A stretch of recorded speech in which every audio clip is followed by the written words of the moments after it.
ईस्वी सन 750 और 1000 के बीच उत्तर भारत और दक्कन में कई शक्तिशाली साम्राज्यों का उदय हुआ। इनमें से एक था पाल साम्राज्य, जिसका 9वीं सदी के मध्य तक पूर्वी भारत में बोलबाला रहा। पश्चिमी भारत और ऊपरी गंगा की घाटी में 10वीं सदी तक प्रतिहार साम्राज्य की तूती बोलती थी। उधर दक्कन में राष्ट्रकूटों का वर्चस्व था, जो समय समय पर उत्तर और दक्षिण भारत के प्रदेशों पर भी अपना नियंत्रण स्थापित कर लेते थे।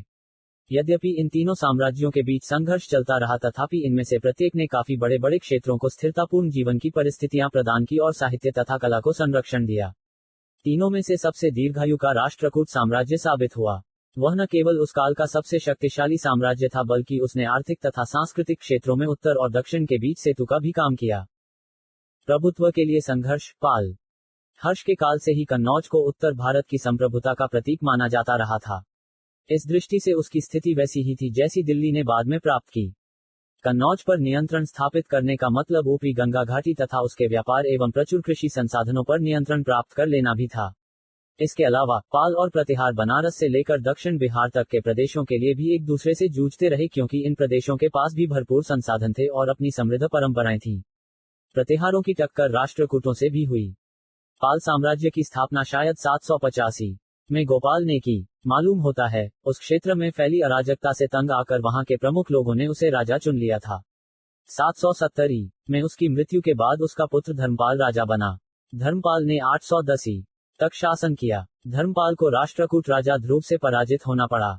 इससे पहले ध्रुव प्रतिहारों को भी शिकस्त दे चुका था, लेकिन इन विजयों के बाद ध्रुव दक्कन को लौट गया और धर्मपाल के लिए मैदान खाली छोड़ गया। अवसर का लाभ उठाकर धर्मपाल ने कन्नौज पर कब्जा कर लिया और वहां एक भव्य दरबार लगाया, जिसमें पंजाब, राजस्थान आदि के उन राजाओं ने भाग लिया जिन्होंने उसकी अधीनता स्वीकार कर ली थी। किंतु धर्मपाल कन्नौज पर अपना स्थायी अधिकार स्थापित नहीं कर पाया। जब द्वितीय नागभट्ट के शासनकाल में प्रतिहारों का भाग्य सूर्य फिर से चमका, तो धर्मपाल को कन्नौज से पीछे हटने को मजबूर होना पड़ा। लेकिन मुंगेर के पास उसे प्रतिहारों से दो हाथ करने पड़े और पराजय का मुंह देखना पड़ा। बिहार और आधुनिक पूर्वी उत्तर प्रदेश पर अपना नियंत्रण स्थापित करने के लिए पालों और प्रतिहारों के बीच संघर्ष चलता रहा। यद्यपि बंगाल के साथ साथ बिहार पर पालों का ही अधिक समय तक नियंत्रण कायम रहा। उत्तर में विफल होकर पाल शासकों ने अपना ध्यान दूसरी दिशाओं में लगाया।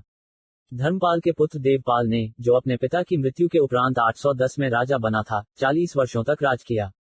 उसने प्राग ज्योतिषपुर, असम और उड़ीसा के कुछ हिस्सों को अपने साम्राज्य में मिला लिया। शायद आधुनिक नेपाल के एक हिस्से पर भी पाल प्रभुत्व स्थापित हो गया था। इस प्रकार 8वीं सदी के मध्य से लगभग 100 वर्षों तक पूर्वी भारत पर माल शासकों का वर्चस्व रहा। कुछ समय तो वाराणसी तक के प्रदेश उनके नियंत्रण में आ गए थे। सुलेमान नामक एक अरब व्यापारी ने 9वीं सदी के मध्य में भारत की यात्रा की थी। उसके यात्रा विवरण से पालों की शक्ति की पुष्टि होती है। उसने पाल राज्य को रुहमा या धर्म यानी धर्मपाल का संक्षिप्त रूप कहा है। उसके अनुसार पाल राजा की अपने पड़ोसी प्रतिहारों और राष्ट्रकूटों से लड़ाई चल रही थी, लेकिन उसकी सेना उसके बैरियों की सेनाओं से बड़ी थी। राजा सामान्यतः 50,000 हाथियों की सेना के साथ चलता था। उसकी सेना में 10-15,000 लोग कपड़ों को धोने और उनमें चूनन डालने का काम करते थे। इस तरह पालों की सैन्य शक्ति का अंदाजा लगाया जा सकता है। पालों के संबंध में तिब्बती ऐतिहासिक विवरणों से भी जानकारी मिलती है, हालांकि ये विवरण 17वीं सदी में लिखे गए थे। इनके अनुसार पाल शासक बौद्ध ज्ञान, विज्ञान तथा धर्म के महान संरक्षक थे। पूर्वी दुनिया में विख्यात नालंदा विश्वविद्यालय का धर्मपाल ने पुनरुद्धार किया। उसका खर्च चलाने के लिए 200 गांवों की आमदनी उसे दान में दे दी गई। उसने विक्रमशिला विश्वविद्यालय की भी स्थापना की, जो नालंदा के बाद सबसे विख्यात विश्वविद्यालय के रूप में उभरा। यह विश्वविद्यालय मगध में गंगा तट पर एक पर्वत शिखर पर बनाया गया था, जिसका परिवेश अत्यंत सुहावना था। पालों ने कई विहारों का निर्माण करवाया, जिनमें बहुत से बौद्ध भिक्षु निवास करते थे। पाल शासकों का तिब्बत के साथ घनिष्ठ सांस्कृतिक संबंध था। संतरक्षित तथा दीपानकर, जिसे अतिश कहा जाता था, जैसे प्रमुख बौद्ध विद्वानों को तिब्बत में आमंत्रित किया गया और उन्होंने वहां बौद्ध धर्म के एक नए रूप का प्रचार किया। इस सब के परिणामस्वरूप बहुत से तिब्बती बौद्ध विद्योपार्जन के लिए नालंदा और विक्रमशिला आए। दक्षिण पूर्व एशिया के साथ पालों के व्यापारिक और सांस्कृतिक संबंध थे। दक्षिण पूर्व एशिया के साथ व्यापार काफी लाभदायक था, जिससे पाल साम्राज्य की समृद्धि की अभिवृद्धि हुई। जैसा कि हम देख चुके हैं, उन दिनों दक्षिण पूर्व एशिया में शैलेंद्रों के साम्राज्य का वर्चस्व था। उनका साम्राज्य मलाया, जावा, सुमात्रा और आसपास के द्वीपों तक फैला हुआ था। शैलेंद्र शासक बौद्ध थे। उन्होंने अपने कई दूत पाल दरबार में भेजे और पाल शासक से नालंदा में एक विहार बनाने की अनुमति मांगी। उन्होंने पाल राजा देवपाल से इस विहार के खर्च के लिए 5 गांवों की आमदनी देने का अनुरोध किया। यह अनुरोध स्वीकार कर लिया गया। इस प्रकार पालों और शैलेंद्रों के पारस्परिक संबंधों की घनिष्ठता के बारे में कोई संदेह नहीं रह जाता। प्रतिहार। प्रतिहारों को गुर्जर प्रतिहार भी कहा जाता है, जिसका कारण शायद यह है कि उनका उद्भव गुर्जराष्ट्र या दक्षिण पश्चिम राजस्थान में हुआ था। वे आरंभ में संभवतः स्थानीय ओहदेदार थे जिन्होंने मध्य और पूर्वी राजस्थान में कई इलाकों पर अपना स्वतंत्र अधिकार स्थापित कर लिया था। उन्हें सिंध से राजस्थान पर होने वाले अरबों के छिटपुट हमलों का मुकाबला करने के कारण प्रतिष्ठा मिली। लेकिन 730 में गुजरात के चालुक्य शासकों ने अरबों को निर्णायक रूप से परास्त कर दिया, जिसके बाद उनकी ओर से कोई वास्तविक खतरा नहीं रह गया। प्रारंभिक प्रतिहार शासकों ने ऊपरी गंगा घाटी और मालवा पर अपना प्रभुत्व स्थापित करने का प्रयत्न किया, लेकिन राष्ट्रकूट राजा ध्रुव और तृतीय गोविंद ने उनकी कोशिशों को नाकाम कर दिया। राष्ट्रकूटों ने पहले तो 790 में और फिर 806-7 में उन्हें हराया। उसके बाद वे दक्कन लौट गए और पालों के लिए मैदान खुला छोड़ गए। शायद राष्ट्रकूटों की असली दिलचस्पी मालवा और गुजरात पर कब्जा करने में थी। प्रतिहार साम्राज्य का वास्तविक संस्थापक और इस राजवंश का महानतम शासक भोज था। उसके आरंभिक जीवन के विषय में हमें अधिक जानकारी नहीं है और यह भी मालूम नहीं है कि वह कब सिंहासनारूढ़ हुआ, लेकिन यह निश्चित है कि उसने प्रतिहार साम्राज्य का पुनर्निर्माण किया और 836 के आसपास कन्नौज पर फिर से कब्जा कर लिया और यह नगर लगभग एक सदी तक प्रतिहार साम्राज्य की राजधानी रहा। भोज ने पूर्व की ओर अपने प्रभुत्व का विस्तार करने का प्रयत्न किया, लेकिन पालों ने उसे परास्त करके उसकी महत्वाकांक्षा पर अंकुश लगाया। अब उसने मध्य भारत और दक्कन तथा गुजरात की ओर रुख किया। इससे राष्ट्रकूटों से प्रतिहारों का संघर्ष फिर से आरंभ हो गया। नर्मदा के तट पर हुई खुरेजी भरी लड़ाई के फलस्वरूप भोज मालवा के काफी बड़े हिस्सों पर और गुजरात के भी कुछ इलाकों पर अपना अधिकार कायम रखने में कामयाब रहा, लेकिन वह उस दिशा में इससे आगे नहीं बढ़ सका। इसलिए उसने एक बार फिर अपना रुख उत्तर की ओर किया। एक अभिलेख के अनुसार उसके राज्य प्रदेश सतलुज नदी के पूर्वी किनारे तक फैले हुए थे। अरब यात्रियों के वृतांतों से मालूम होता है कि प्रतिहारों के पास भारत में सबसे अच्छी अश्वारोही सेना थी। उन दिनों मध्य एशिया और अरब देश से घोड़ों का आयात भारतीय व्यापार का एक महत्वपूर्ण अंग था। देवपाल की मृत्यु के पश्चात पाल साम्राज्य के कमजोर होने पर भोज ने पूर्व की ओर भी अपने साम्राज्य का विस्तार किया। भोज का नाम अनेक कथा कहानियों का विषय है। मालूम होता है कि अपने जीवन के आरंभिक दिनों में भोज ने जीवट के जो कार्य किए थे, उसने जिस प्रकार से प्रतिहारों के खोए हुए साम्राज्य को धीरे धीरे फिर से जीत लिया था और जिस तरह से उसने कन्नौज पर प्रतिहारों का प्रभुत्व पुनः स्थापित कर दिया था, उसके कारण उसने अपने समकालीन लोगों की कल्पना में अपने लिए विशेष स्थान बना लिया था। भोज विष्णु का भक्त था और उसने आदिवराह का विरुद्ध धारण किया था। उसके कुछ सिक्कों पर आदिवराह शब्द अंकित है। उज्जैन के भोज परमार से उसका अंतर बताने के लिए उसे मिहिर भोज भी कहा जाता है। वस्तुतः भोज परमार ने मिहिर भोज के कुछ काल बाद शासन किया था। भोज की मृत्यु शायद 885 के आसपास हुई। उसके बाद उसका बेटा प्रथम महेंद्रपाल राजा हुआ। अपने 908-9 तक के शासनकाल में महेंद्रपाल ने भोज के साम्राज्य को कायम तो रखा ही, उसने उसकी सीमाओं का विस्तार मगध और उत्तर बंगाल तक कर लिया। उसके अभिलेख काठियावाड़, पूर्वी पंजाब और अवध में भी मिले हैं। महेंद्रपाल ने एक लड़ाई कश्मीर के राजा के खिलाफ भी लड़ी, लेकिन उसे भोज द्वारा पंजाब में जीते गए कुछ इलाके कश्मीर के राजा को सौंपने पड़े। इस प्रकार 9वीं सदी के प्रथम चतुर्याश से लेकर 10वीं सदी के मध्य तक के लगभग 100 सालों की अवधि में उत्तर भारत में प्रतिहारों का बोलबाला रहा। बगदाद निवासी अल मसूदी ने 915-16 में गुजरात की यात्रा की थी। उसके विवरण से प्रतिहार शासकों की शक्ति और मान प्रतिष्ठा तथा उनके साम्राज्य की विशालता की पुष्टि होती है। उसने गुर्जर प्रतिहार राज्य को अल जुजुर कहा है। जुजुर शायद गुर्जर का विकृत रूप है। इसी तरह वह राजा को बोरा कहता है। नौरा शायद आदिवराज का बिगड़ा हुआ रूप है। अल मसूदी के गुजरात आने के पूर्व ही भोज की मृत्यु हो चुकी थी।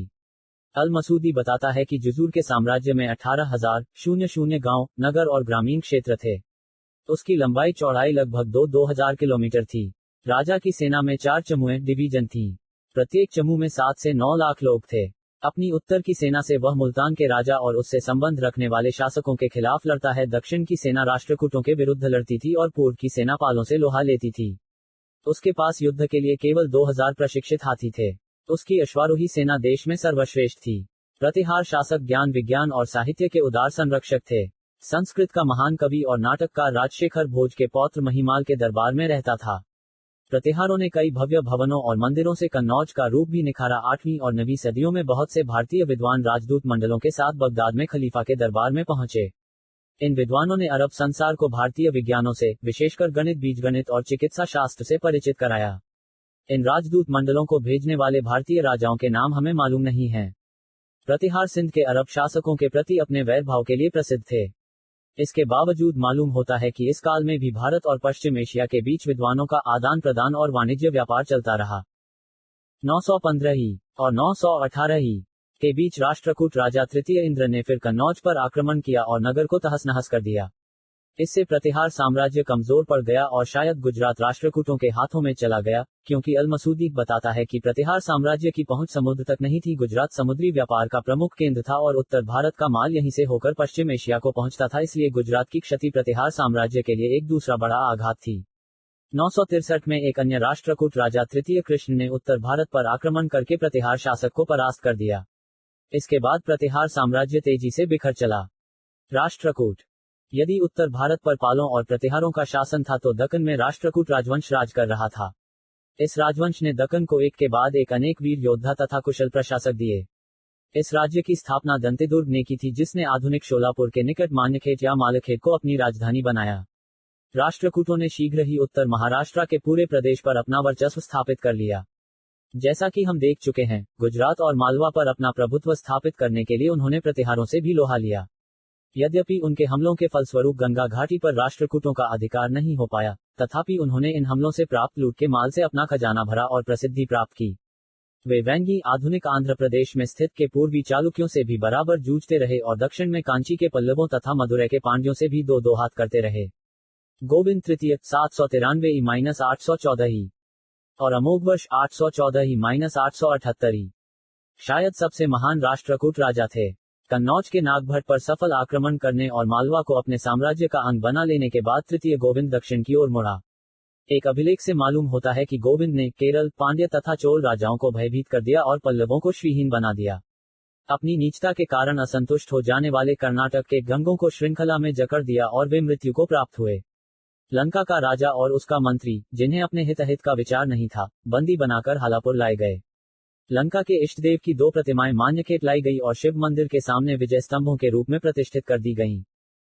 अमोघवर्ष 68 वर्षों तक शासन किया, लेकिन प्रकृत्या युद्ध की अपेक्षा उसकी धर्म और साहित्य में अधिक रुचि थी। वह स्वयं भी लेखक था और उसे राजनीति पर कन्नड़ की प्रथम कृति की रचना करने का श्रेय दिया जाता है। वह एक महान निर्माता भी था और कहते हैं, मान्यखेत को उसने ऐसा रूप दिया जिसके समक्ष इंद्रपुरी भी लज्जित होती थी। के अमोघवर्ष के शासनकाल में राष्ट्रकूट साम्राज्य दूरस्थ प्रदेशों में कई विद्रोह हुए। इन विद्रोहों को बहुत मुश्किल से दबाया जा सका, किंतु अमोघवर्ष की मृत्यु के उपरांत नए सिरे से विद्रोह भड़क उठे। अमोघवर्ष का पौत्र तृतीय इंद्र 915 - 927 साम्राज्य की खोई हुई श्री समृद्धि फिर से वापस ले आया। 915 में महिपाल को पराजित करने और कन्नौज को पदमर्पित करने के बाद तृतीय इंद्र अपने समय के सबसे शक्तिशाली राजा के रूप में सामने आया। उस काल में भारत की यात्रा करने वाले अल मसूदी के अनुसार राष्ट्रकूट राजा बल्हारा के या वल्लभराज भारत का सबसे प्रतापी राजा था। भारत के अधिकांश राजा उसकी प्रभुता को स्वीकार करते थे तथा उसके दूतों का आदर करते थे। उसके पास एक विशाल सेना भी थी जिसमें बहुत सारे हाथी थे। इस राजवंश का अंतिम प्रतापी राजा कृष्ण तृतीय 934 - 96 हुआ। उसे मालवा के परमारों और वेंगी के पूर्वी चालुक्यों से लोहा लेना पड़ा।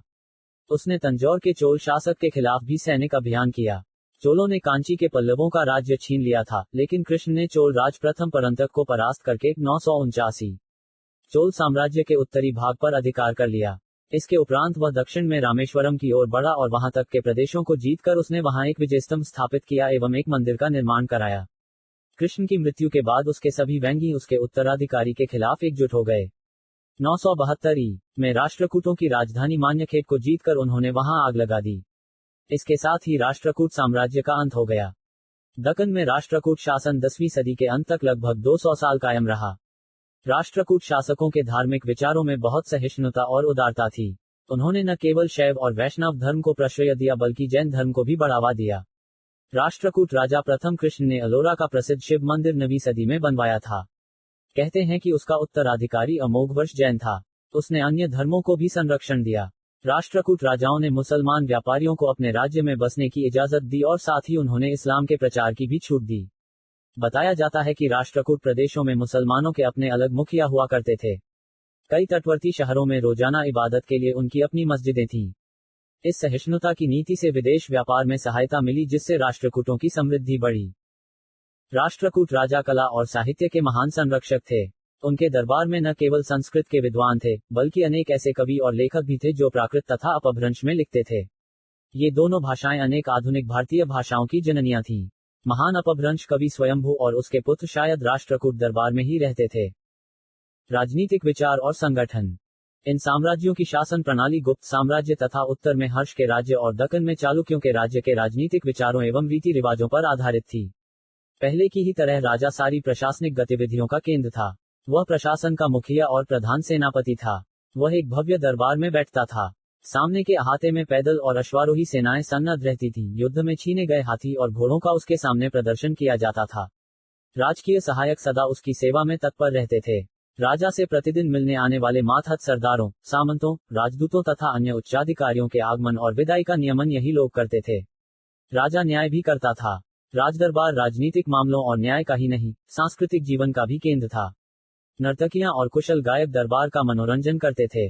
उत्सवों के अवसर पर परिवार की स्त्रियां भी दरबार में उपस्थित होती थीं। अरब लेखकों के अनुसार राष्ट्रकूट साम्राज्य में महिलाएं अपने चेहरों पर पर्दा नहीं डालती थीं। राजा की स्थिति सामान्यतः वंशानुगत होती थी। उस काल की असुरक्षा को देखते हुए चिंतक लोग राजा के प्रति संपूर्ण निष्ठा और आज्ञा पालन की प्रवृत्ति पर जोर देते थे। राजाओं के बीच तथा राजाओं और उनके मातहतों के बीच आए दिन लड़ाइयां होती रहती थीं। राजा अपने राज्य के अंदर शांति सुव्यवस्था कायम रखने की कोशिश करता था, लेकिन उसके हाथ बहुत दूर तक नहीं पहुंचते थे। मातहत राजा और स्वतंत्र सरदार अपने सीधे प्रशासन के अधीन आने वाले क्षेत्रों को प्रायः सीमित कर देते थे। मेधातिथि नामक एक समकालीन लेखक का विचार था कि व्यक्ति को शस्त्र धारण करने का अधिकार है क्योंकि उसे चोरों और हथियारों से अपनी रक्षा करनी है। उसका यह विचार भी था कि अन्यायी राजा का विरोध करना उचित है। इस प्रकार राजा के असीम अधिकारों तथा विशेषाधिकारों के संबंध में मुख्य रूप से पुराणों में विचार व्यक्त किया गया था, वह सभी चिंतकों को स्वीकार नहीं था। उत्तराधिकार के नियम कठोर रूप से निर्धारित नहीं थे। सामान्यतः उत्तराधिकार ज्येष्ठ पुत्र को प्राप्त होता था, किंतु इस बात के बहुत से उदाहरण मिलते हैं कि ज्येष्ठ पुत्र को अपने छोटे भाइयों से लड़ना पड़ा और कई बार वे पराजित भी हुए। मसलन राष्ट्रकूट शासक ध्रुव तथा चतुर्थ गोविंद ने अपने ज्येष्ठ भाइयों को अपदस्थ किया। कभी कभी राजा अपने ज्येष्ठ या किसी भी अन्य विशेष प्रिय पुत्र को युवराज पद प्रदान कर देता था। उस स्थिति में युवराज राजधानी में उपस्थित रहकर प्रशासन में राजा का हाथ बंटाता था। कनिष्ठ पुत्रों को कभी कभी प्रांतीय शासक नियुक्त किया जाता था। सामान्यतः राजकुमारियों को सरकारी पदों पर नियुक्त नहीं किया जाता था, लेकिन इसका एक अपवाद भी मिलता है। अमोघवर्ष प्रथम की पुत्री चंद्रोबलब्दे ने कुछ काल तक रायचूर दोआब का संभाला था। राजा को सलाह मशविरा के लिए सामान्यतः कई मंत्री होते थे। आमतौर पर प्रमुख परिवारों से राजा मंत्रियों का चयन करता था। उनकी स्थिति वंशानुगत होती थी। उदाहरण के लिए एक ब्राह्मण परिवार के एक के बाद एक 4 सदस्य धर्मनल और उसके उत्तराधिकारियों के महामंत्री हुए। ऐसे मामलों में मंत्री बहुत शक्तिशाली बन सकते थे। यद्यपि हमें केंद्रीय सरकार के कई विभागों के उल्लेख देखने को मिलते हैं, तथापि हमें यह नहीं मालूम कि इनमें कितने विभाग वास्तव में मौजूद होते थे और वे कैसे काम करते थे। पुरालेखीय तथा साहित्यिक स्रोतों से लगता है कि लगभग हर राज्य में विदेशी मामलों और राजस्व विभाग का एक मंत्री होता था। इसके अलावा कोषाध्यक्ष, सेनापति, मुख्य न्यायाधीश और पुरोहित भी होता था। एक व्यक्ति एकाधिक पदों पर नियुक्त किया जा सकता था और शायद किसी एक मंत्री को प्रधानमंत्री माना जाता था, जिस पर राजा अन्य मंत्रियों की अपेक्षा अधिक भरोसा करता था। पुरोहित को छोड़कर सभी मंत्रियों से अवसर आने पर सैनिक अभियानों का नेतृत्व करने की भी आशा की जाती थी। हमें अंतःपुर अधिकारी के भी उल्लेख देखने को मिलते हैं। चूंकि राजा समस्त सत्ता का स्रोत होता था, इसलिए अंतःपुर के कुछ अधिकारियों ने काफी महत्वपूर्ण स्थिति प्राप्त कर ली थी। साम्राज्य के अनुरक्षण तथा विस्तार के लिए सैन्य बल बहुत महत्वपूर्ण थे। हम अरब यात्रियों के विवरणों के हवाले से बता चुके हैं कि पाल प्रतिहार और राष्ट्रकूट राजाओं के पास विशाल और सुसंगठित पैदल सेना तथा अश्वारोही वाहिनियां थीं। इनके अलावा इनके पास युद्ध के लिए प्रशिक्षित बहुत से हाथी भी होते थे। हाथियों को प्रशक्ति का स्तंभ माना जाता था और वे बहुत मूल्यवान माने जाते थे। पाल राजाओं के पास सबसे अधिक हाथी थे। राष्ट्रकूट और प्रतिहार राजा समुद्री मार्ग से अरब देश और पश्चिम एशिया से एवं थल मार्ग से मध्य एशिया से बड़ी संख्या में घोड़ों का आयात करते थे। प्रतिहारों के पास सबसे समर्थ अश्वारोही सेना थी, ऐसा विश्वास किया जाता है। रथों का कोई उल्लेख नहीं मिलता। मालूम होता है अब युद्ध में उनका उपयोग नहीं किया जाता था। कुछ राजाओं के पास, खास तौर पर राष्ट्रकूटों के पास, बहुत से किले होते थे। उनमें विशेष सैनिक रखे जाते थे और उनके स्वतंत्र सेनापति होते थे। पैदल सेना में नियमित और अस्थायी दोनों तरह के सैनिक होते थे। इनके अलावा मातहत राजाओं द्वारा सुलभ कराए गए सैनिक भी पैदल सेना में शामिल होते थे। नियमित सैनिक बहुधा वंशानुगत होते थे और कभी कभी उन्हें पूरे भारत के अलग अलग क्षेत्रों से भर्ती किया जाता था। उदाहरण के लिए पालों की पैदल सेना में मालवा, खास, असम, लाट, दक्षिण गुजरात और कर्नाटक के सैनिक शामिल थे। पाल राजाओं और शायद राष्ट्रकूटों की भी अपनी अपनी नौसेनाएं थी, लेकिन ये सेनाएं कितनी होती थीं और इनका संगठन किस प्रकार किया जाता था, इस संबंध में हमें कोई खास जानकारी नहीं है। साम्राज्य के कुछ प्रदेशों के प्रशासन की व्यवस्था सीधे केंद्र से की जाती थी, लेकिन कुछ प्रदेशों का प्रशासन मातहत विसेल्त सरदारों के हाथों में होता था। आंतरिक मामलों के संबंध में मातहत सरदार स्वशासी होते थे। उन पर राजा के प्रति वफादार बने रहने की पाबंदी होती थी। साथ ही उन्हें राजा को अधीनता सूचक निश्चित कर या नजराना देना पड़ता था और उसकी सेवा में निर्धारित संख्या में सैनिक सुलभ कराने पड़ते थे। जरूरी लगने पर ऐसे सरदार के एक लड़के को दरबार में बुलाकर वहीं राजा की सेवा में रखा जाता था। इस तरह यह सुनिश्चित करने की कोशिश की जाती थी कि मातहत सरदार विद्रोह न करें। विशेष अवसरों पर इन सरदारों को राज दरबार में हाजिरी बजानी पड़ती थी और कभी कभी उन्हें अपनी किसी लड़की का विवाह राजा या उसके किसी बेटे से कर देना पड़ता था। लेकिन मातहत सरदार हमेशा स्वतंत्र हो जाने को उत्सुक रहते थे और बहुधा उनके और उनके अधिराजा के बीच लड़ाइयां होती रहती थीं। उदाहरण के लिए राष्ट्रकूटों को देंगी, आंध्र और कर्नाटक के मातहत सरदारों से हमेशा लड़ते रहना पड़ा। इसी तरह प्रतिहारों को मालवा के परमारों और बुंदेलखंड के चंदेलों को काबू में रखने के लिए जूझते रहना पड़ा। पाल और प्रतिहार साम्राज्य के प्रत्यक्ष शासित प्रदेश भुक्ति प्रांत, मंडल और विषय जिले में विभाजित थे। भुक्ति का शासक उपरिक कहलाता था और विषय का प्रशासक विषय प्रति उपरिक से भू राजस्व वसूल करने और अपनी भुक्ति में सेना की सहायता से शांति सुव्यवस्था कायम रखने की आशा की जाती थी। विषयपति से भी अपने इलाके में यही काम करने की अपेक्षा रखी जाती थी। इस काल में छोटे छोटे सरदारों की संख्या में वृद्धि हुई। ये लोग सामंत या भोगपति कहलाते थे और कई कई गांवों पर इनका प्रभुत्व होता था। विषयपतियों और इन छोटे सरदारों में आपस में मिल जाने की प्रवृत्ति रहती थी। बाद में इन दोनों के लिए दोनों के बीच के भेद का ख्याल किए बिना सामंत शब्द का प्रयोग होने लगा। राष्ट्रकूट राज्य में प्रत्यक्ष शासित प्रदेश राष्ट्र, प्रांत, विषय और भुक्ति में बटे हुए थे। राष्ट्र के प्रधान को राष्ट्रपति कहा जाता था। वह उन्हीं दायित्वों का निर्वाह करता था जिन्हें पाल और प्रतिहार राज्यों में उपरिक निभाते थे। विषय आधुनिक जिले के समान था और भुक्ति उससे छोटी इकाई थी। पाल और प्रतिहार साम्राज्यों में विषय से नीचे की इकाई पत्तल कहलाती थी। इन छोटी इकाइयों की ठीक ठीक क्या भूमिका रहती थी, यह हमें मालूम नहीं है। लगता है कि उनका मुख्य कार्य भू राजस्व की वसूली और कुछ कुछ शांति सुव्यवस्था कायम रखना भी था। जान पड़ता है, सभी अधिकारियों को भुगतान लगान मुक्त भूमि दानों के जरिए किया जाता था। इससे स्थानीय अधिकारियों और वंशानुगत सरदारों तथा छोटे मातहत राजाओं के बीच का भेद तिरोहित होता जा रहा था।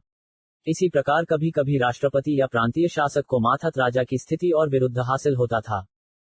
इन क्षेत्रीय विभाजनों के नीचे आता था गांव। गांव प्रशासन की बुनियादी इकाई होता था। गांव का प्रशासन मुखिया और पटवारी चलाते थे। ये दोनों पद सामान्यतः वंशानुगत होते थे। उनको किए जाने वाले भुगतान का भी तरीका लगान रहित भूमि का दान ही था। मुखिया को अपने कामकाज में अक्सर गांव के बुजुर्ग की सहायता मिलती थी, जो ग्राम महाजन या ग्राम महत्वर कहलाता था। स्रोतों से मालूम होता है कि राष्ट्रकूट राज्य में खास तौर से कर्नाटक में स्थानीय विद्यालयों, तालाबों, मंदिरों और सड़कों की देखरेख के लिए ग्राम समितियां होती थीं। न्यास के तौर पर पैसा और संपत्ति भी उनके सुपुर्द की जा सकती थी, जिसकी व्यवस्था उनकी जिम्मेदारी होती थी। ये समितियां मुखिया से घनिष्ठ सहयोग करते हुए काम करती थीं और उन्हें राजस्व का एक निश्चित प्रतिशत दिया जाता था। ये समितियां छोटे मोटे विवादों का भी निपटारा करती थीं। शहरों में भी इसी तरह की समितियां होती थी, जिनमें श्रेणियों अर्थात विभिन्न पेशों में लगे लोगों के अलग अलग संगठनों के प्रधान भी शामिल किए जाते थे। शहर और उसके आसपास के इलाकों में शांति सुव्यवस्था कायम रखने की जिम्मेदारी कोष्टपाल या कोतवाल की थी। कोतवाल को लेकर बहुत सी कथा कहानियां गढ़ी गईं। दक्कन में वंशानुगत राजस्व अधिकारी नाट गबुंडों या देश ग्रामकूटों का उदय इस काल की एक प्रमुख विशेषता है। मालूम होता है वे वही काम करते थे जो बाद में महाराष्ट्र में देशमुख और देशपांडे लोगों के जिम्मे आया। दुकन में वंशानुगत राजस्व अधिकारियों और उत्तर भारत में छोटे छोटे सरदारों के उदय का, जिसकी चर्चा हम पहले कर चुके हैं, भारतीय समाज और राजनीति पर अत्यंत महत्वपूर्ण प्रभाव पड़ा। ज्यों-ज्यों इन वंशानुगत अधिकारियों और सरदारों की शक्ति बढ़ती गई, केंद्रीय शासक के लिए भी उन पर अपनी सत्ता की धाक जमा पाना और उन्हें नियंत्रित करना कठिन हो गया। जब हम कहते हैं कि सरकार का सामंतीकरण फ्यूडलाइजेशन हो रहा था, तो हमारा तात्पर्य वस्तुतः इसी स्थिति से होता है। इस काल की एक और बात ध्यान में रखने लायक है, राज्य और धर्म का संबंध। इस काल के कई राजा शिव या विष्णु के निष्ठावान भक्त हुआ करते थे और कुछ बौद्ध धर्म या जैन धर्म की शिक्षा में विश्वास करते थे। उन्होंने ब्राह्मणों या बौद्ध विहारों अथवा जैन मंदिरों को जी खोलकर दान दिया। लेकिन आमतौर पर सभी धर्मों को संरक्षण देते थे और किसी पर किसी धर्म में विश्वास रखने के लिए अत्याचार नहीं करते थे। राष्ट्रकूट राजाओं ने तो मुसलमानों का भी स्वागत किया और अपने राज्य में उन्हें इस्लाम का प्रचार करने की छूट दी। सामान्यतः राजा से ये आशा नहीं की जाती थी कि वह प्रचलित रीति रिवाजों में दस्तंदाजी करेगा या धर्मशास्त्रों के नाम से प्रसिद्ध विधि ग्रंथों में निर्दिष्ट आचार संहिता में हस्तक्षेप करेगा। हाँ, ब्राह्मणों तथा 4 वर्णों की सामाजिक व्यवस्था की रक्षा करना उसका दायित्व अवश्य माना जाता था। पुरोहित से इस मामले में उसका मार्गदर्शन करने की अपेक्षा रखी जाती थी। लेकिन इससे यह नहीं समझ लेना चाहिए कि पुरोहित राजकाज में दखल देता था या राजा पर उसकी हर बात में चलती थी। इस काल में धर्मशास्त्र के सबसे प्रमुख व्याख्याता मेधातिथि का कहना था कि राजा की सत्ता का स्रोत धर्मशास्त्र, जिनमें वेद भी शामिल थे, और अर्थशास्त्र दोनों हैं। उसके नागरिक कर्तव्य या राजधर्म, राजनीति के सिद्धांतों अर्थात अर्थशास्त्र पर आधारित होने चाहिए। इसका मतलब वस्तुतः यह था कि राजनीति और धर्म को तत्वतः एक दूसरे से अलग रखा जाता था।